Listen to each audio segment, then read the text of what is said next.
you living your life with intention and purpose, or are you just merely surviving? Oftentimes, people lose sight of their dreams without realizing that a more fulfilling life is well within reach. Dr. Dorothy Martin-Neville is an international speaker, psychotherapist, and healer, and the author of Dreams Are Only the Beginning, Becoming Who You Were Meant to Be. I love the title of that book, Dorothy. Thank you. Thank you so much for being here. Let's talk a little bit about your background first, because you had to learn some hard lessons fairly young. Right, I did. I began in an orphanage. I was raised in an orphanage for a bit. Then I was adopted and taken to the housing projects of South Boston. So I grew up in the projects, and initially my grandmother lived with my adoptive parents, and she would not allow an illegitimate child in her home. Oh. So I was kept out in a crib outside our project building. Oh, how terrible that is. Early in the morning to late at night till she went to bed, and then I was allowed to come in and have dinner and go to bed and get out in the morning before she got out. So she never saw an illegitimate child in her home. Oh, wow. Yeah. And that also was another factor because you were a nun at one point in your life. I was. How did that happen? When I grew up in the projects, you hang with gangs, you do a different lifestyle. Mm-hmm. And to be a success meant you made it to graduation from high school, mm-hmm. and you get married after, which was fine, but I also wanted more. So I wanted to go to college. My dad didn't believe in educating girls, so he wouldn't send me to college. So I applied to nursing school, mm-hmm. and found out that the high school I went to was unaccredited, so I couldn't go to nursing school. And so I decided to become a Catholic nun because I wanted to be a social worker, and then found out the Catholic Church doesn't allow illegitimate children into the convent. It's just one roadblock after another for you. Which is really where this book comes from. And so finally, I did find, with the help of a few people in my parish, a community in Canada that worked with prostitutes, and they would allow an illegitimate child in. And so by entering the convent, once I was in with a long black habit on, I was able to go to college and begin my career. Yeah. Well, how did you rise above all the adversity, would you say, and keep motivating yourself? I guess inside of me, I've always known that there's more to life than what we see, that there's so much more to us and to life.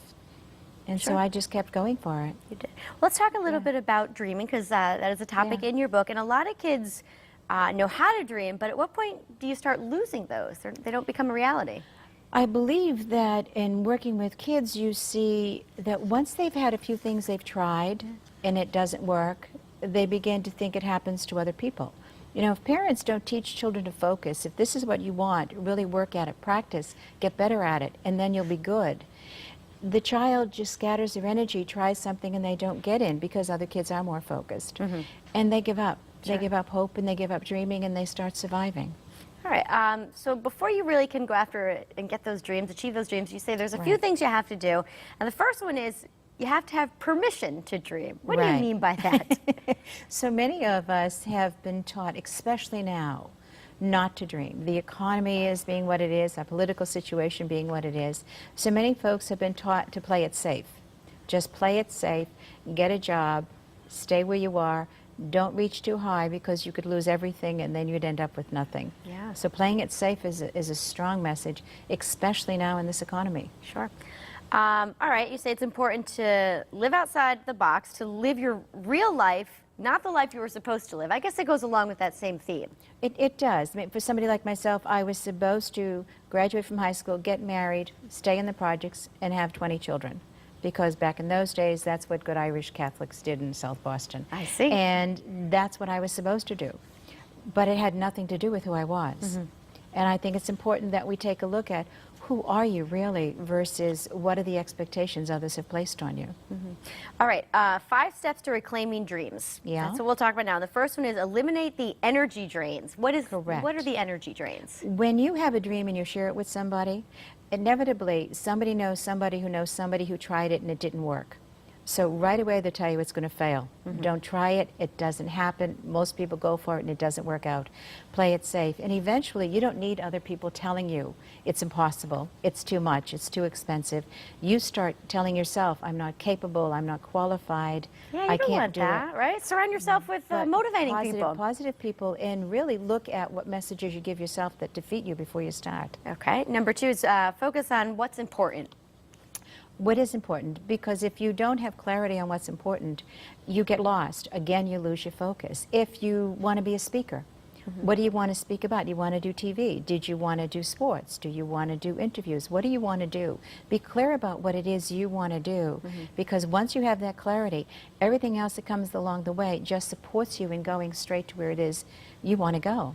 And that really goes right into your third tip, which says you need to create a personal identity. Right, right. If somebody says to me, and I've had people say to me with their hands in their mouth, I want to be a public speaker. What do I do? First step is learn how to put your hand down. Okay, I'll practice that. Let's do this. So if you can know what it is, own it. Yeah. And then really own that. That's who I want to be. Then you change your self-image, which changes how you approach the world and how people will see you. Sure. The next one, Dr. Dorothy, is pretty important. Set goals outside your comfort zone. Right. Kind of intimidating to do sometimes. But absolutely necessary. By setting goals outside your comfort zone, you're forced to keep growing. You're forced to keep feeling challenged. And what happens is you become more and more capable than you ever realized you could be. And the more you challenge yourself, the more you grow, the more exciting life becomes. And the more positive you are, because you keep realizing, I didn't think I could, but I did it. I didn't think I could, but I did it. And eventually you stop saying, I don't think I can. Yeah. Because you realize how often you have done it. And you really just have to start, which is your last tip here. Jump right in and get to it. Yeah. Dorothy, where can we find your book? My books are on Amazon, and they're as well as on my website, drdorothyct.com. All right. The name of the book is Dreams Are Only the Beginning, Becoming Who You Were Meant to Be. Where'd the title come from? Because when you have a dream, you become everything you're meant to be. And I truly believe our dreams come from our soul. And the more we listen to what our soul has to say, the more we follow what our soul calls us to become, we truly are living everything we're meant to be. Very motivating stuff. Thank you so much for being here. You're so welcome. Thank you. All right, up next, we're going to show you how to make a delicious beet salad from Vivo Trattoria. That's when Style returns. We'll be right back.